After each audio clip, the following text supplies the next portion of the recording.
Hi, my name is Eli Cottle, and I'm going to show you how to apply a Lumetri Color edit from one clip to another within Adobe Premiere Pro 2024. We're going to start here.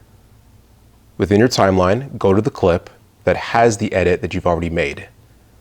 You'll go to Window. You'll make sure everything that I have checked is also checked for you. The most important one is number 5, titled Effect Controls. Effect Controls is over here. We're going to go to Lumetri Color. We're going to right click on it and we're going to click Copy. Then on the timeline, we're going to go to the clip where we want to paste that edit to.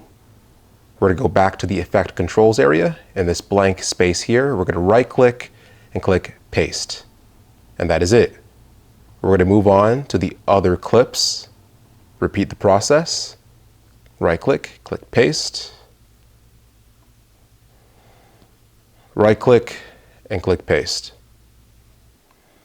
If I've been useful to you today, please let me know in the comments or by sending a thank you using Zelle or PayPal to hello@elicottle.com.